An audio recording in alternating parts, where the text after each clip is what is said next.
Muito bem, queridos irmãos aqui do Zoom, queridos irmãos que estão conosco também pelo YouTube. É uma alegria poder estarmos juntos nesse momento para abrirmos a palavra e deixar que o Espírito fale ao nosso coração. Hoje eu quero conversar um pouquinho com vocês sobre um conceito que nós temos. Você que nos assiste aqui, que não pertence ainda à Igreja Adventista, nós temos um termo na Igreja Adventista sobre mordomia. Então, a mordomia, ela trabalha em algumas áreas da nossa vida. Entendemos que todos nós somos mordomos de Deus, que estamos aqui para poder gerenciar, cuidar todos os recursos e todas as coisas que Ele nos permite ter temporariamente no avanço do reino. Então, a mordomia, ela trabalha exatamente o nosso estilo de vida, como nós vivemos de acordo com aquilo que o Senhor tem emprestado para que nós vivamos aqui e, ao mesmo tempo que possamos desfrutar daquilo que pertence a Ele, também estejamos trabalhando isso no reino, no avanço do reino. Então, esse conceito da mordomia, ele trabalha algumas áreas, né, principais. Primeira delas, o nosso tempo, ou seja, como bom mordomos, precisamos dedicar o nosso tempo a Deus, e aqui o tempo não é apenas o sábado, mas o tempo ao longo dos outros 6 dias da semana. Então, os 7 dias da semana, nós temos que prestar contas de como cuidamos do nosso tempo para Deus. Outro aspecto é o nosso tempo, ou perdão, tempo já foi o primeiro, né? É o nosso templo, que é o corpo do Espírito Santo, como o apóstolo Paulo fala em Coríntios. Não sabeis vós que sois templos vivos do Espírito? Então, a maneira como cuidamos do nosso corpo é também uma forma de demonstrarmos a nossa consideração em relação à nossa mordomia, à soberania de Cristo sobre a nossa vida. Por isso, nós temos que ter cuidado com os 8 remédios naturais de Deus, não apenas com a alimentação, mas os 8 remédios, eles influenciam no nosso corpo, que é o templo do Espírito Santo. Outro aspecto da mordomia são os nossos talentos, aquilo que o Senhor tem nos dado, nos capacitado, juntamente com aquilo que nós temos buscado desenvolver para fazer com maestria, para fazer com dedicação, para fazer com afinco o avanço do reino, né? Então, tempo, templo, que é o corpo, talento, e também tem um aspecto do nosso tesouro, que são as posses, os recursos que Deus tem colocado na nossa mão para gerenciarmos. Então, a forma como nós gerenciamos os nossos recursos financeiros, os nossos recursos materiais, aqui os nossos tesouros não estão apenas no aspecto do dinheiro. O seu carro, o seu veículo é um tesouro, a sua casa é um tesouro, as suas roupas são um tesouro. Então, como você utiliza tudo isso, evidencia como a mordomia afeta o seu estilo de vida. E o último T é o T do testemunho. Então, um bom mordomo, ele testemunha do seu senhor a todo momento, aonde ele vai, como ele vive. E é verdade que muitas vezes o nosso testemunho é falho, mas devemos insistir constantemente para que o testemunho seja de acordo com aquilo que nós professamos verbalmente. Então, a mordomia, ela faz parte de todo o nosso estilo de vida. E hoje eu quero trabalhar com você um aspecto da mordomia que é muito interessante, que muitas vezes, sutilmente, nós como cristãos que estamos aqui buscando o batismo do Espírito Santo, podemos estar sendo ludibriados pelo inimigo de forma muito sorrateira. Então, hoje eu quero, à luz da palavra de Deus, discutir com você essa ideia, e junto com essa ideia eu tenho certeza que você pode se enxergar nela. Eu tenho absoluta certeza que você vai se enxergar nela. E ao se enxergar nela, por favor, deixe o Espírito levá-lo e levá-la a uma compreensão de mudança para que você realmente seja um grande mordomo e uma grande mordoma do Senhor Jesus. Combinado? A história que nós vamos utilizar como base é uma história muito conhecida. Inclusive, participar da Sala 57 é um momento de profundo aprendizado. E eu tenho certeza que hoje você vai aprender algumas coisas de uma história que até as criancinhas sabem contar e você também sabe contar, mas talvez tenham alguns detalhes da história que você já tenha passado despercebido, ou quem sabe já leu tem muito tempo e agora não se lembra mais de todos os detalhes. É a história de Davi quando ele enfrenta o gigante Golias. Conhece essa história? Então, ó, eu vou pedir agora a interação com vocês aqui no nosso chat do YouTube. Vou fazer algumas perguntas. Eu vou até abrir aqui o meu YouTube agora. Eu estou com ele aqui no computador aqui ao lado. Vou abrir, vou silenciar, que é para não dar microfonia. Pronto. Estou vendo ali o chat agora. Estou vendo o chat. E eu vou até chegar ele mais para cá. Ó, vai fazer aqui um pouquinho de barulho, mas só um minutinho. Estou aqui me ajustando, que é para eu ler o chat. Pronto, estou lendo o chat agora ali. Então, eu vou fazer algumas perguntas e eu quero que você responda rapidamente aí no chat. Combinado? Vamos lá. Quem acertar todas as perguntas, pode entrar em contato comigo no meu WhatsApp, porque eu vou orar com você. Esse é o seu presente. Combinado? Vamos lá. Você já faz parte do grupo do Jejum e Oração, meus amores? Já fazem parte? Olha, então vamos lá entrar no nosso grupo do Jejum e Oração para todas as quartas-feiras estarmos juntos em oração. Pode pedir para alguns moderadores, eles têm todos os links dos grupos, eles vão compartilhar com vocês para que vocês sejam abençoados. Mas se você não tem, anota o meu número aí, o meu telefone é 619 9263 1214. Manda uma mensagem e eu adiciono você. Vamos lá então. Você conhece a história. Davi foi ungido rei de Israel na casa do seu pai Jessé. O profeta Samuel foi lá e enviado pelo Espírito. Samuel, vai na casa de Jessé porque eu tenho uma missão para você. Você vai ungir o novo rei. E aí, quando Jessé olha Samuel, fica ali apavorado e quer saber se a visita do profeta era de paz. E o profeta fala assim: é de paz, fica tranquilo. Hoje eu vim obedecer uma ordem do Senhor. E aí, o que acontece? Samuel se senta e fala assim: manda vir os seus filhos, porque o Senhor tem necessidade de um deles. Então, primeira pergunta: quantos irmãos tinha Davi? Responde agora aqui no chat. Não vale pesquisar, seja honesto e seja honesta, combinado? Nada de pesquisa, é agora na cabeça. Vamos lá.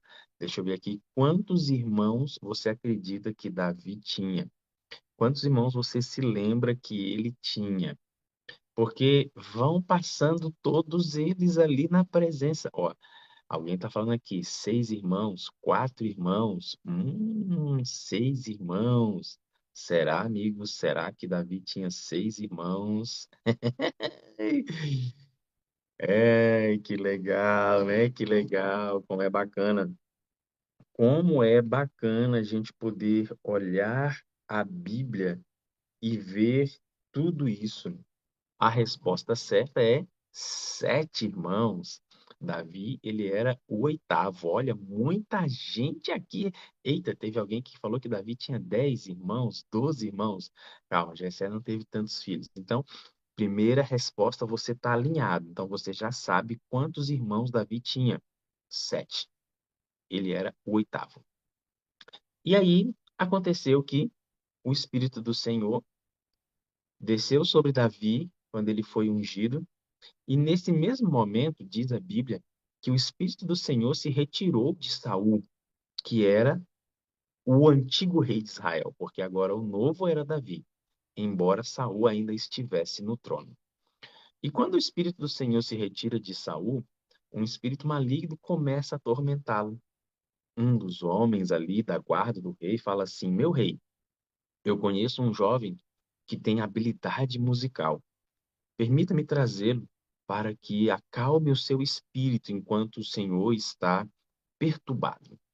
E então eles mandam chamar Davi com a harpa, para que quando Saul fosse tomado pelo espírito maligno, Davi dedilhasse a harpa e trouxesse paz ao coração do rei. E assim acontecia. Dessa forma, Saul teve o conhecimento de quem era Davi, tá certo? Então, em alguns momentos, Davi estava no palácio com Saul, e em outros momentos ele voltava para sua casa para apacentar as ovelhas do rebanho do seu pai. Acontece que os filisteus levantaram uma guerra contra os israelitas. E nesse momento, então, soa, né, por toda aquela terra de Israel a convocação para que eles fossem para a batalha. E aí, então, vem a minha próxima pergunta. Presta atenção, responde rapidinho aí, sem pesquisar, sem pesquisar. Quantos filhos Jessé enviou para a batalha? Essa é fácil, hein? Não, na verdade, essa é a mais difícil. Essa é a mais difícil. Quantos filhos Jessé enviou para a batalha naquele dia? Será que ele enviou os 8? Será? Porque Davi lutou com Golias, não é? Então Jessé deve ter enviado os 8 filhos. Quantos filhos? Todos eles eram homens, então devem ter ido todos os outros meninos lá para a guerra. Olha, estão falando aqui 4, 1, 3, 7, 4. Eita, muito. Tá vendo como você está aprendendo hoje aqui? Jessé enviou 3 filhos para a batalha. Olha só, que coisa interessante. 3 filhos. E, inclusive, foram os 3 filhos mais velhos que ele enviou. E agora vem a pergunta mais difícil. Essa é a mais difícil. Qual era o nome dos 3 filhos que Jessé enviou para a batalha? Eita, nós, hein? Qual era, qual era, qual era? Olha, eu vou dizer para você quais eram os 3 filhos. Se você souber, escreve o nome deles aqui agora no nosso chat, porque eu quero saber como é que você está aí alinhado, afiado com a Bíblia. O primeiro dele que ele enviou era quem? Era quem? Eliabe. Eliabe era o mais velho. O segundo mais velho era Abinadab. E o terceiro mais velho era Samar. Tá vendo aí? Olha como você está aprendendo hoje. Então, Jessé tinha 8 filhos. Dos 8 filhos, 3 foram para a guerra. Desses 3 que foram para a guerra eram os mais velhos, Eliabe, Abinadab e Samar. E aí, amigos, eles imaginavam que a guerra seria rápida, que eles enfrentariam o exército inimigo e retornariam para casa rapidamente. Acontece que o que Saul e os israelitas não esperavam é que no outro exército existisse um homem muito grande, maior do que todos os outros. E esse homem era Golias. Exatamente, ele era Golias. E Golias, ele era mais alto do que os outros. Então, a pergunta mais essa aqui não, agora essa é a mais difícil. Essa é a mais difícil. Qual era a altura de Golias? Tra- é, Fazendo a transferência hoje para metros e centímetros. Qual era a altura de Golias? Vamos lá. Eu sei que você sabe, porque a gente fala assim, o gigante Golias. Então, qual era a altura de Golias? Escreva aqui agora no nosso chat. Se você que está aqui nos assistindo sabe, fala aí qual era a altura do gigante Golias. Olha, a Keila disse aqui 2,70 m, 3 metros, 4 metros, 6 metros. Ariagna Viegas chegou bem perto. Olha aí, coragem. Amigos, de acordo com a tradução, a medida de côvado e palmo vai variar. Mas Golias, ele tinha ali aproximadamente 2,90 m a 2,92 metros. E, inclusive, ele era realmente um gigante. E por que ele era um gigante? Porque nessa época, a estatura média dos homens era entre 1,60 m e 1,70 m. Então, imagine alguém com 1,25 m a mais. Realmente ele era muito grande. Era muito grande. Eu tenho 1,69 m, então Golias, ele dava praticamente ali, eu tinha que levantar muito assim a cabeça para poder ver. Agora, tinha um detalhe, porque Golias, ele era uma máquina de guerra. Ele havia sido treinado para isso, ele comia para isso, ele treinou para isso. Então, ele era uma máquina de guerra. O Golias, acredito eu, além de ser alto, era um homem forte, robusto, né? Talvez ali com um semblante fechado. pra- Além do tamanho dele, o próprio semblante fechado já botava medo em muita gente, não é? Então, o povo de Israel, eles não esperavam que do outro lado teria um gigante. E esse gigante foi benevolente. Olha só, mas o Elton, Golias foi benevolente, foi, amados. Golias foi muito benevolente. Por que que ele foi benevolente? Porque ele falou assim, ó, não vamos todo mundo para a guerra, não. Manda só um homem daí de Israel para lutar comigo. Não quero que ninguém mais morra. Só um vai morrer e o restante vai ser serão nossos escravos. Tá vendo? Tá vendo como Golias foi benevolente? Ele poderia ir para a guerra e todo mundo, cada um se matar lá, mas não, ele falou assim, não, um contra um. Então, os israelitas não esperavam esse tipo de confronto. E como eles não esperavam esse tipo de confronto, todo mundo ficou com medo. Acontece que do primeiro dia que eles se encontraram no vale, ali na colina, que ou que Golias se colocou lá no outro lado e convidava um israelita para a batalha, eles se amedrontavam, eles recuavam e ficavam com medo. E assim começou um após outro dia Golias fazendo esse convite. E aí vem a pergunta mais difícil. Você já viu que cada uma é a mais difícil, né? Mas essa aqui é realmente difícil. Quantos dias durou a guerra? Quantos dias durou essa guerra? 10, 15, 40, 100, um ano? Quantos dias que Golias aparecia no alto da colina e afrontava Israel? Enquanto você responde aí, eu vou dizer o que aconteceu. Nos primeiros dias, Golias só chamava um homem para lutar. Mas ele foi tomando raiva porque ninguém aparecia para lutar. E ele começou a amaldiçoar o povo, ele começou a amaldiçoar o exército, amaldiçoou o rei Saul, e depois ele começou a amaldiçoar o próprio nosso Deus. Porque se eles estavam com medo, é porque Deus também era um Deus medroso, um Deus covarde. E ele começa a amaldiçoar a nação e a amaldiçoar o próprio Deus de Israel, o nosso Deus. E aí, olha, muita gente respondendo aqui 30, 10, 7 dias, a maioria está acertando. 40 dias durou a guerra. Gente, olha, estou muito contente porque você hoje está relembrando muitas coisas que você já tinha lido essa história e talvez tenha esquecido, né? E segura aí porque vem mais coisas interessantíssimas. Então, a guerra estava durando 40 dias. E nesse tempo, Jessé, que estava em casa, mandava Davi fazer uma visita para ver como os irmãos dele estavam. E em uma dessas visitas, Jessé, o pai de Davi, enviou para os seus irmãos algumas coisas, alguns mantimentos. E eu gostaria de saber agora essa pergunta especial. O que que Jessé enviou para os seus filhos? Que tipo de mantimento Jessé enviou para os seus filhos no combate? Eita, essa aí agora é daquelas assim que tem as pegadinhas, né?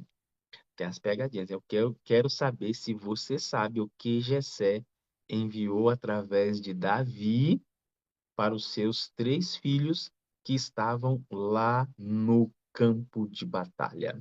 Você sabe o que que foi? Bom, enquanto os nossos amigos vão escrevendo aqui, agora eu quero convidar você a abrir a sua Bíblia no livro de 1 Samuel, capítulo 17. 1 Samuel, capítulo 17. E eu quero ler com você alguns textos, e a partir desse texto, eu quero, junto com você, tirar o nosso conceito da mordomia do nosso culto desta manhã. Olha, alguns estão aqui acertando, eu tenho certeza que tem alguns que já estão lendo na Bíblia, porque para usar uma expressão dessa, ela mandou um efa disso, é só se tu leu na Bíblia, tu leu. Já não pode trapacear, não, meu povo, pode trapacear, não. Queridos, ele mandou uma arroba de grãos tostados, aproximadamente entre 20 a 30 quilos de grãos tostados, e mandou também 10 pães para os seus filhos. Olha que coisa linda, né? Grãos tostados e 10 pães para os seus filhos. Ok? Agora, a última pergunta, tá bom? A última, vai encerrar o nosso vestibular desta manhã. O que foi, o que foi que Jessé enviou para o capitão do exército de Israel? O que foi que ele enviou? Você sabe? É nóis. Olha, esse vestibular de hoje tá igual aqueles concursos bíblicos do JA, né? E que é o bom de Bíblia. Esse aqui é o bom de Bíblia da sala 57, viu? O que foi que Jessé enviou para o capitão do exército de Israel? Você sabe? Escreve aí. Mas, Wellington, como é que eu vou saber disso? É para você saber. Se você já leu essa história de Davi e Golias, você tem que saber. Ele enviou o quê, amores?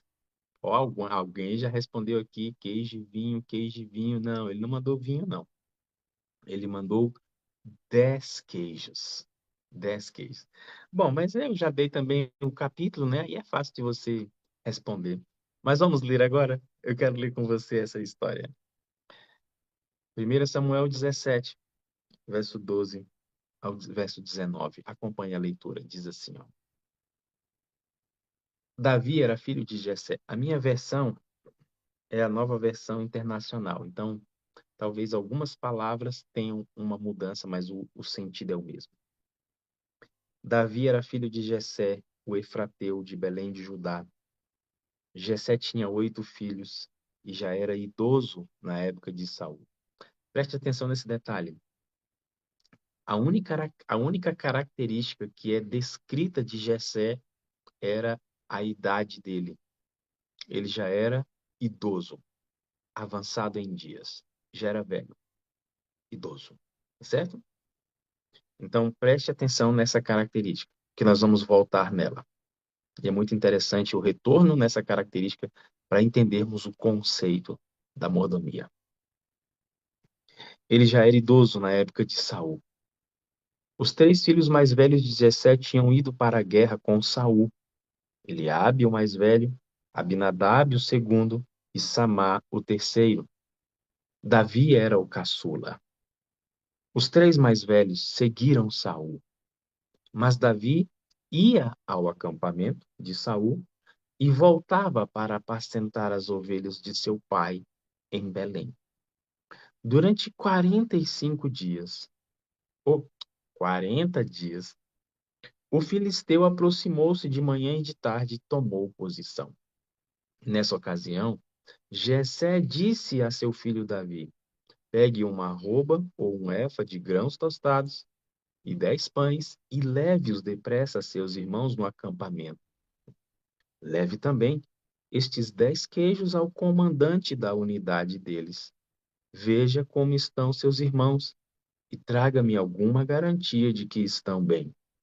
Preste atenção agora. Eles estão com Saul e com todos os homens de Israel no vale de Elá, lutando contra os filisteus. Vamos agora para as nossas aplicações. Vamos lá. Existe algo interessante aqui que a gente precisa observar. Ó, nós não vamos nem chegar na batalha. A gente não vai nem chegar na batalha de Davi com Golias. Nós vamos parar somente aqui. Você conhece o final da história. Eu sei que você lembra dessa história, mas talvez você não se lembrasse desses detalhes, não é? Inclusive, amigos, esse é um dos motivos que eu gosto de vez em quando de reler as histórias, para ver esses detalhes, porque são nesses detalhes que o Senhor pode nos levar a uma profundidade de conhecimento, quando, na verdade, a gente estava num nível superficial. Então, esses detalhes, eles são importantes. Vejam, Jessé era velho. Aonde você acredita que Jessé gostaria de estar se ele fosse mais novo?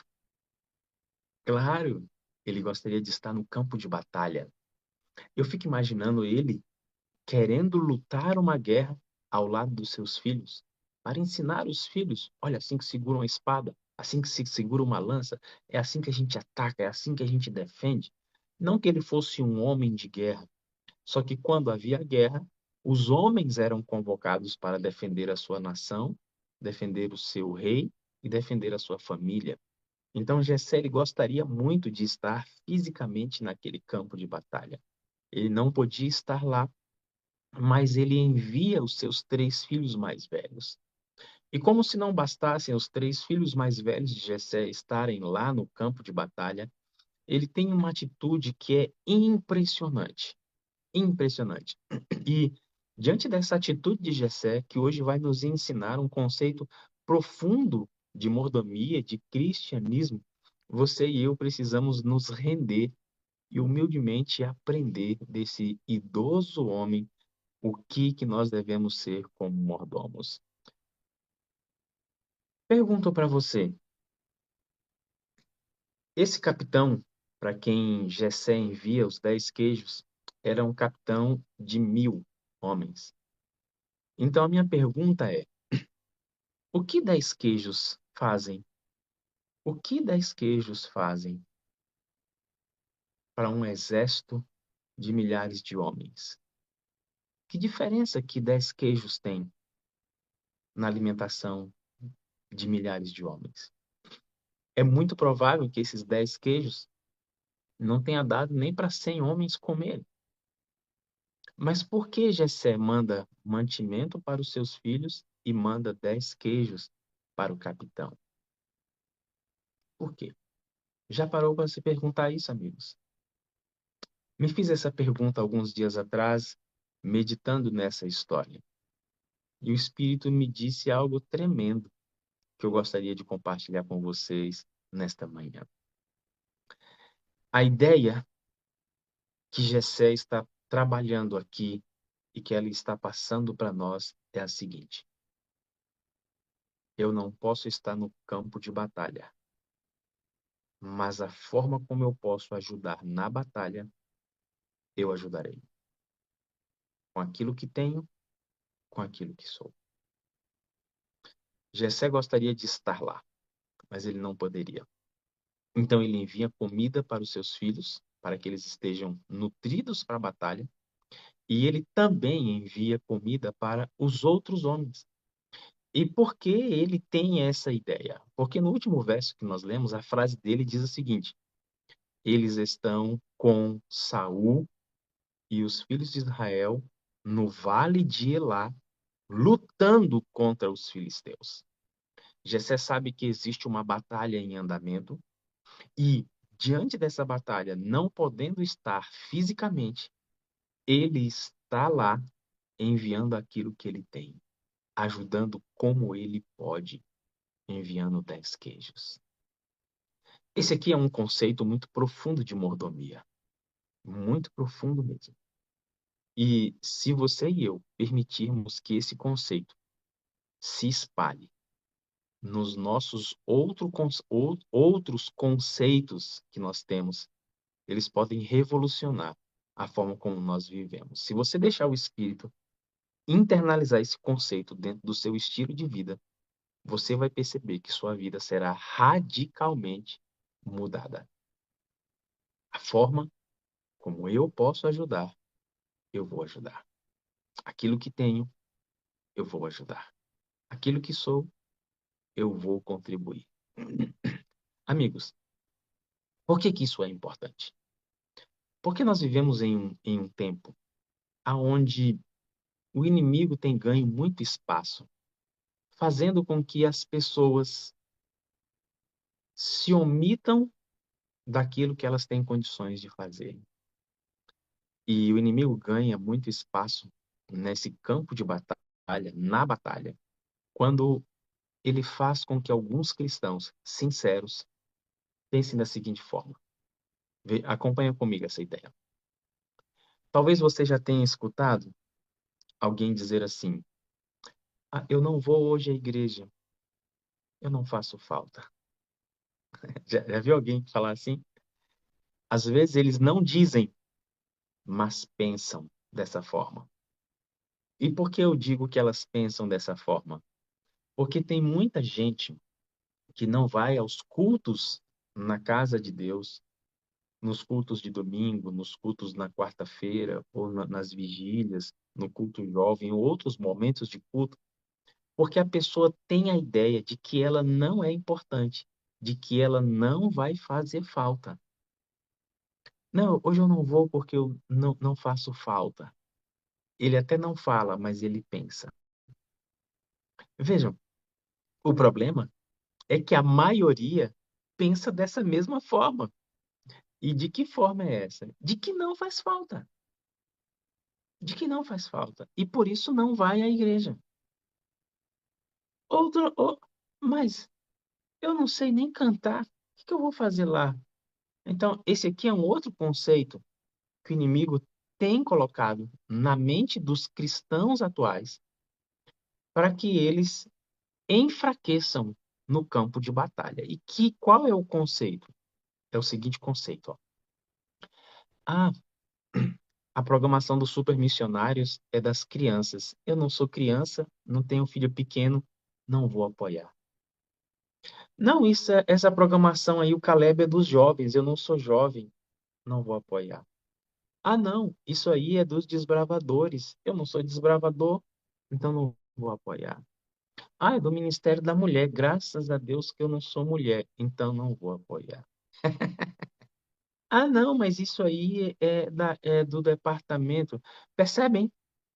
Percebem como nós sutilmente atribuímos as ações no corpo de Cristo a um departamento, a uma parte, a uma pessoa, e com isso omitimos o apoio, a ajuda que poderíamos dar? Eu fico pensando se Jessé pensasse dessa forma, ele não teria enviado os 10 queijos para o capitão do exército. Não teria.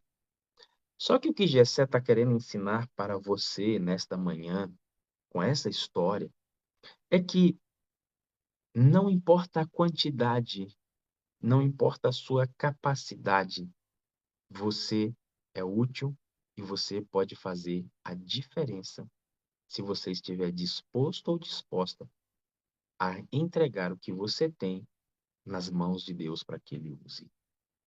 E amigos, isso é tão forte, isso é tão sério, que nós estamos em batalha e o fato de estarmos em batalha, muitas vezes permitimos que Satanás ganhe muitas batalhas travadas dentro da sua igreja, dentro da minha igreja, porque nós simplesmente nos omitimos. Nós perdemos o senso de contribuição coletiva. Nós estamos trabalhando muitas vezes de forma individualizada, departamentalizada, quando, na verdade, departamentos são apenas uma forma de ajudar a gerenciar as coisas na igreja, mas não quer dizer que algo que é feito por um ministério seja somente responsabilidade e atribuição dele. Ah, eu não sou professor da escola sabatina, então não vou estudar aprofundadamente a minha lição aqui, não. Ah, não vou chegar cedo na igreja, não. Ah, hoje é a programação de tal ministério, ah, então não vou lá, não. Vou ali em outra igreja. Essa é a ideia que tem sido cultuada e cultivada em muitos cristãos sinceros. E eu estou falando aqui de pessoas sinceras, de pessoas que vão à igreja, de pessoas que são dizimistas, de pessoas que muitas vezes são até atuantes. Só que permitem que o conceito da individualidade mine e enfraqueça o corpo, o exército de Deus. Vejam o que Jessé faz. E por que eu vejo que Jessé fez isso? Porque ele manda 10 queijos, outra família manda 10, outra manda ali um pedaço de ovelha, o outro manda o suco, o outro manda o pão, e no final todos eles contribuíram para que aquele exército que estava há 40 dias continuasse lutando no campo de batalha. A ideia de Jessé é muito clara. Eu já sou velho, não posso estar lá fisicamente, mas como eu posso, eu vou ajudar. Eu vou manter aqueles homens nutridos e sadios. Mas eu não tenho muito, mas eu tenho 10 queijos. Então vão os 10 queijos para eles. Percebem, queridos? Eu fico imaginando quão, quão forte seria o nosso exército hoje em dia se nós, como os servos de Deus, homens e mulheres cheios do Espírito Santo, tivéssemos esse conceito de mordomia. E qual é o conceito de mordomia aqui que Jessé trabalha? É esse. É muito mais profundo do que dízimo, é muito mais profundo do que tempo, é muito mais profundo do que templo, é muito mais profundo do que testemunho, é muito mais profundo, porque Jessé ele vai na essência da mordomia e diz assim: aquilo que tenho, com aquilo que sou, eu vou contribuir na batalha. Com aquilo que tenho, com aquilo que sou, estarei no campo de batalha. Eu estarei ajudando todos que estão em batalha. Todos. E é lindo esse conceito, porque pensem comigo, amores. Trabalhando esse conceito que Gessé nos ensina aqui, será que eu posso dizer que estou velho demais para fazer alguma coisa na batalha? Não. Será que eu posso dizer que sou novo demais? Não. Será que eu posso dizer que não tenho capacidade? Não, não. Porque a palavra de Deus nos diz que a todos foram dados dons e diversos dons para que cada um seja usado conforme o Espírito deseja, conforme a manifestação dele para um proveito maravilhoso no corpo e na salvação de almas. Então, você tem utilidade. Escuta o que eu estou te falando. Você tem utilidade. Você é único. Você é única. E você é útil e faz falta quando não contribui junto com o exército. Amigos, queridos irmãos, olha, é, muitas vezes, nós ficamos de braços cruzados, olhando alguém se debater na igreja, olhando poucos se comprometerem com a causa. Muitas vezes, por exemplo, eu vou dar aqui um exemplo para vocês.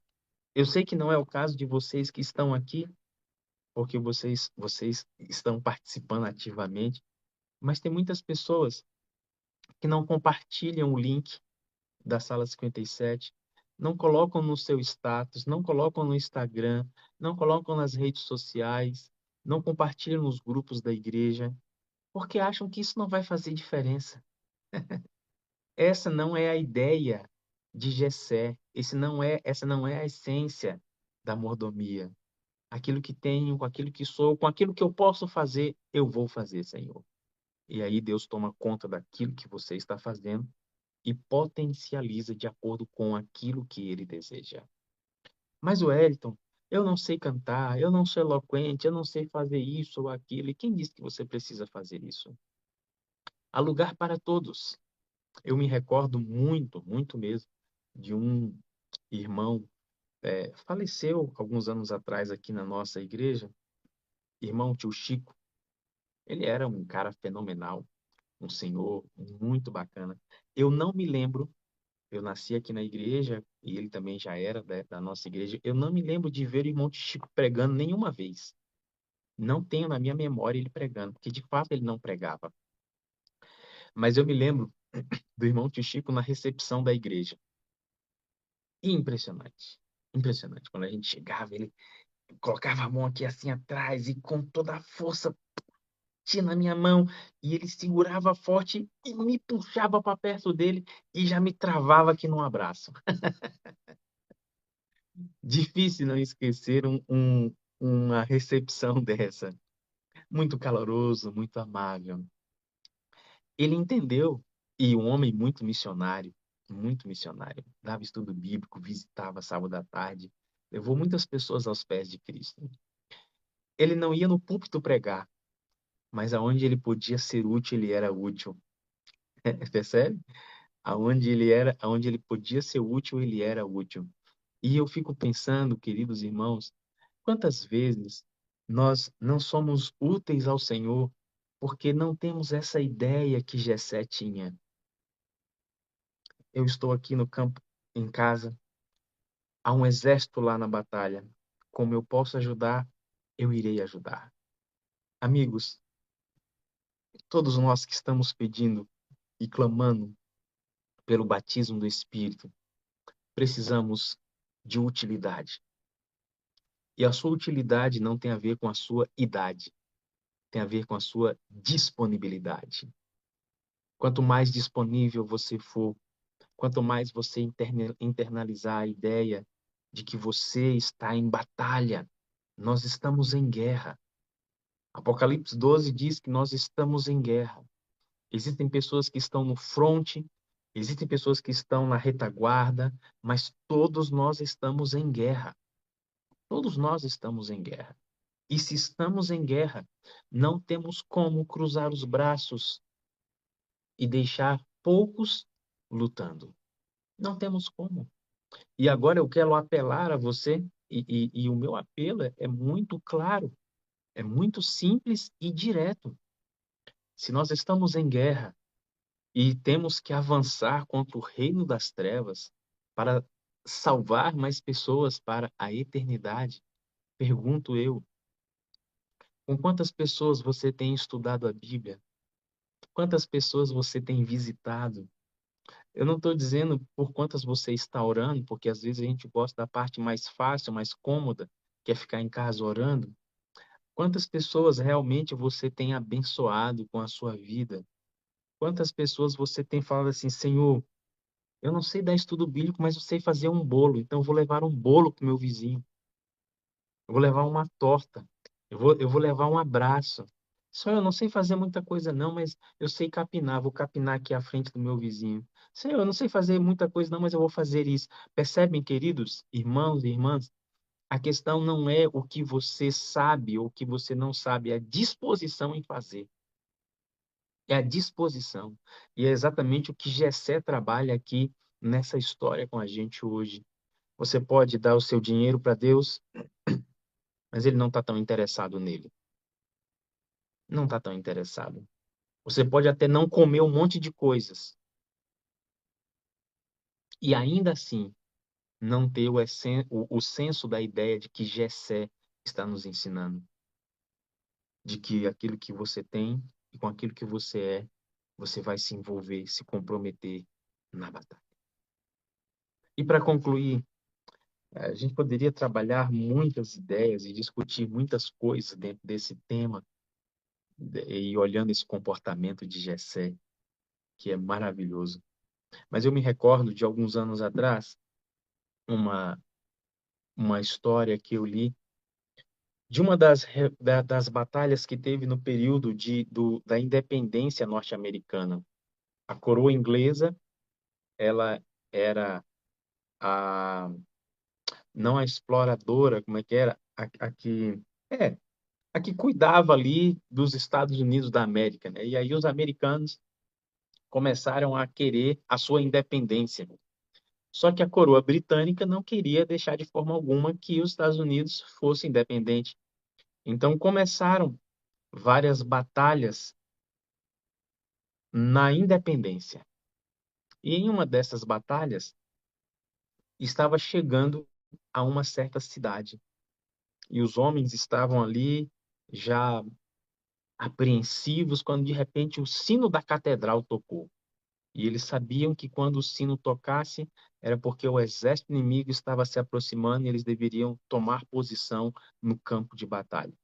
O sino toca, aí os homens vão para os seus celeiros, pegam ali uma foice, uma espada, uma arma, cada um pega aquilo que ele tinha e eles vão para a rua central da cidade, se encontram lá, formam uma fila e olham à distância o exército inglês que está se aproximando. E aí, no meio desses homens que estão ali alinhados, de repente chega um garotinho segurando um graveto na mão. E o menino, os homens estão ali, cada um, né, naquela tensão terrível. E o garotinho chega ali entre aqueles homens, apertando, abrindo espaço e vai até a frente da primeira fila. Aí o homem assim pro lado, né? Que é isso, rapaz? Que foi, menino? Que você está fazendo aqui? Vim para a batalha. Aí o homem olha que o menino tá na mão segurando um graveto. Aí ele fala assim, mas e o que você pensa fazer com esse graveto? Você não vai conseguir ferir ninguém. E o menino olha para o homem e diz assim, não importa. Eu quero que eles saibam de que lado da batalha eu estou. Eu só quero que eles saibam de que lado da batalha que eu estou. De que lado da batalha que você está? Isso não depende de como você fala verbalmente, mas se a sua atitude é a atitude de Jessé. Talvez hoje eu falo para alguém que já se sente cansado. Já fiz muito, Elton, pela igreja.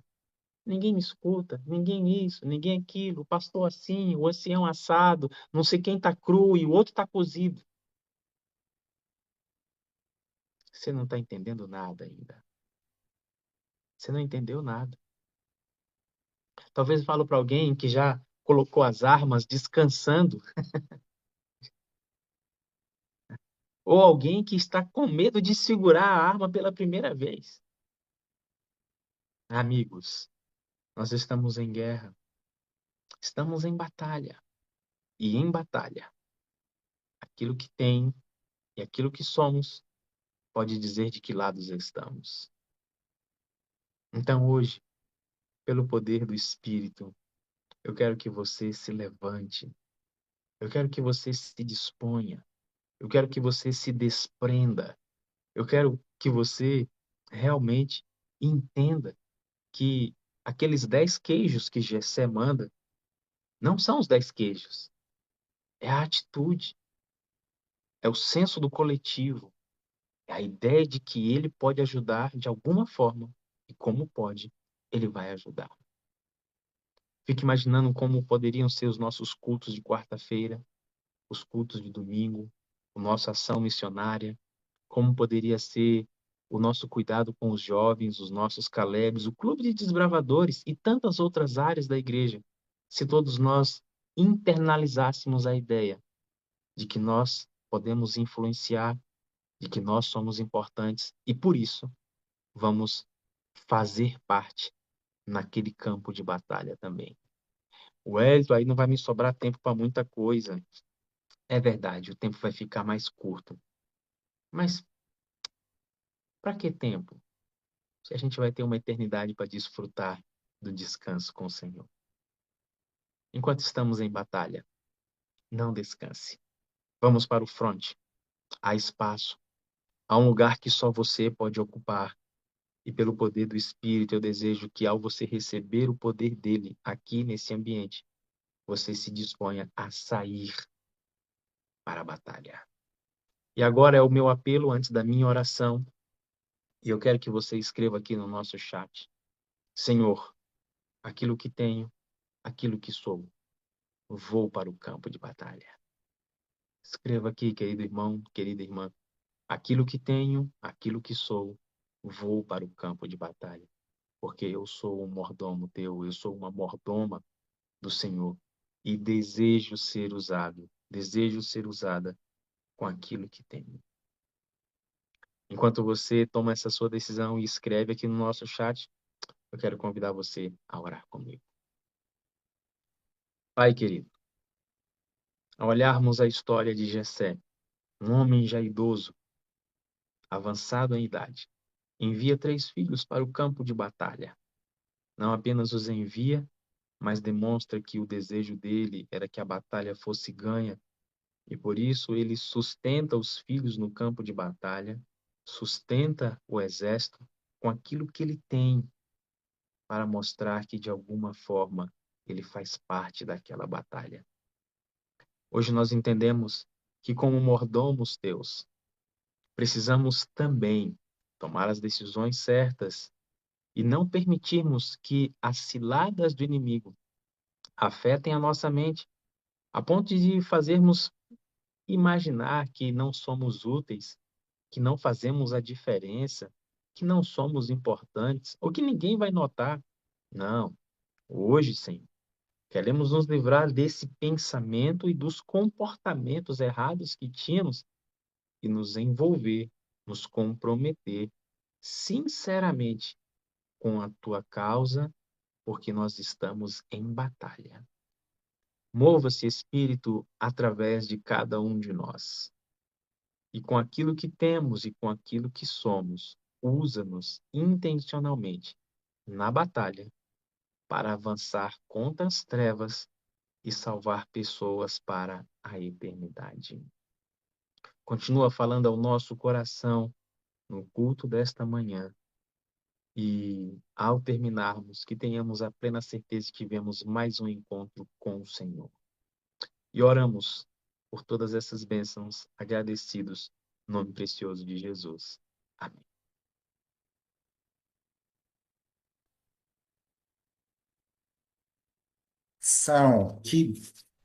Que bênção, viu, meu amigo Wellington? Algo muito importante, né? Às vezes a gente acha que é pouco, né? O que o que nós fazemos, né? Mas é algo que o que Deus espera de nós é essa disposição da entrega, né? Aquilo que nós temos dentro das possibilidades que temos nós vamos colocar à disposição de Deus. Ó, a Inalda colocou aqui, ó, aquilo que tem, aquilo que sou, vai para o campo de batalha, em nome de Jesus, usa-me, É Senhor. isso mesmo. Ó, nós temos a Maria José também atendendo o apelo, a André dizendo aqui, olha, eu vou para o campo de batalha, eis-me aqui. E, André, tem algo interessante sobre o exército de Deus, viu? Às vezes, Elito, eu olho assim, as pessoas ficam assim, eu não sei onde ajudar, né? Eu não sei onde é meu lugar na batalha. Eu falo, irmão, pode ficar tranquilo, que se você chegar a um diretor, você usou a questão dos departamentos da igreja aí na tua mensagem, se você chegar e falar para o diácono, irmão, você quer ajuda? Vai precisar de ajuda no diaconato. Se você chegar para a líder do Ministério da Mulher, você quer ajuda? Vai precisar. Se você chegar para a líder do Ministério da Criança, quer ajuda? Vai precisar. Ou, resumindo aqui, tem lugar Há para carência em todos. todos os lugares, Eu né? nunca, o que eu não vi ainda como pastor e nem como membro antes de me tornar pastor, É né? alguém Ser dispensar membro essa aqui mão da de igreja, obra. é alguém dizer assim, não, não vem que tá cheio aqui. Tá cheio. Não tem, não Amigo, tem. muito obrigado. E fora que, infelizmente, desculpa, infelizmente nós temos algumas áreas na igreja que precisavam de trabalhadores e não tem. E isso Jesus já tinha falado, né? A É, seara é grande, os ceifeiros é que são são poucos. poucos. Mas que bom, Elton, ter aquecido o nosso coração, ter despertado. Olha, louvado seja Deus, temos vários aqui que estão levantando a mão, estão se prontificando. A Adriana está dizendo aqui no YouTube, Senhor, tudo que tem quero dedicar a Ti. Alguém mais aqui, deixa eu ver, a Maria Lúcia também dizendo, aquilo que tenho, eu vou para o campo de batalha. Ó, louvado seja Deus, o Espírito Louvado está seja Deus. trabalhando, né? E há pessoas que ainda vão ouvir essa mensagem. E aproveitando a presença do Hélio, deixa eu fazer esse pedido a você porque às vezes impacta o nosso coração, né? Mas você depois pode pegar esse link da sala no YouTube, o Zoom, ele não tem como ficar gravado, mas você pode depois enviar, por exemplo, no grupo da tua igreja, ou para alguma pessoa que talvez o Espírito falou com você, olha, alguém precisava ouvir essa mensagem. Faça isso, compartilhe. Isso também, como o Elton bem colocou, a gente acha que é uma coisa simples, mas isso também é estar em batalha, tá bom? A Cacilda está dizendo que a Asa precisa de gente para ajudar lá na igreja dela. Cacilda, querida, pode ter certeza de que na tua igreja, aonde for, o- só alguém se dispor que há um lugar para ele se envolver. Amado, deixa eu te dizer algo que alguns já estão dizendo aqui que amam você, mas em nome da Sala 57, eu preciso dizer que nós amamos você, precisamos de você para ser feliz. Você é a parte visível de Deus e cremos mais em Deus porque o Elton Ribeiro existe em nossas vidas. Grande abraço, um dia feliz na presença do Senhor, viu? Um beijo, amores. Deus abençoe. Queridos, isso é aquecer o coração, viu? A gente começou aqui um pouquinho frio, mas isso aqui é aquecer o coração